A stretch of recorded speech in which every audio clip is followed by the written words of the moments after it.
All right, our Storm Tracker 2 weather alert continues now with this extreme heat here. Portland Public Schools announced it is releasing students 3 hours early today.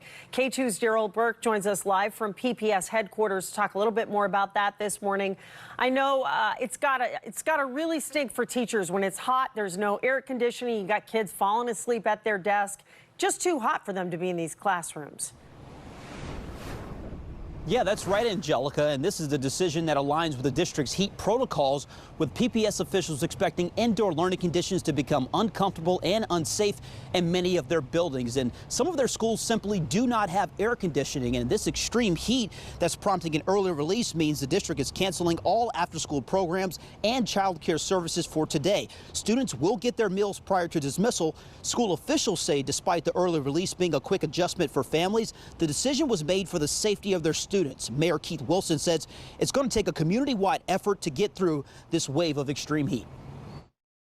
We're at the front side of our warming season. The libraries are open today. We're working on getting the splash pads and such open. That's going to take a few days.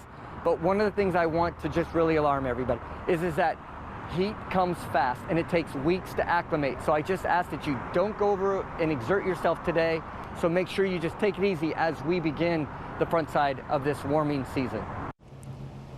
While all after-school events are canceled, it'll work slightly different for school athletic programs who will follow the Oregon School Activities Association's guidelines for practicing in the heat. And school officials are urging parents to send their kids to school with plenty of water to stay hydrated with that threat of extreme heat wave that'll really be felt in classrooms throughout the district. Live in Portland, Daryl Burke, K2 News. PPS, I think the last day is June 17th. They've got a couple weeks left. They got to get these days in. So what is the district saying about dealing with more hot days as we move forward here?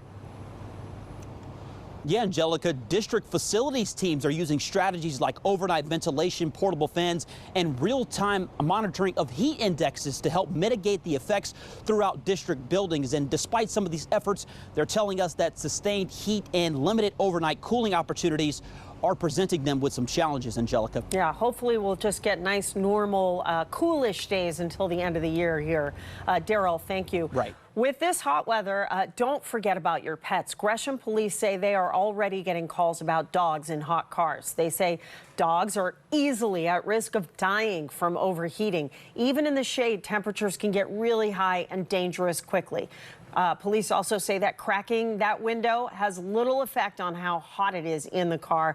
A reminder, in Oregon, if you break a window to save a pet or a child from a hot car, you are not liable for that damage. Stick with K2 for continuing coverage of this heat wave. K2 is on your side tracking conditions and how to stay safe. When we're not on the air, you can find the latest on our website and the K2 weather app.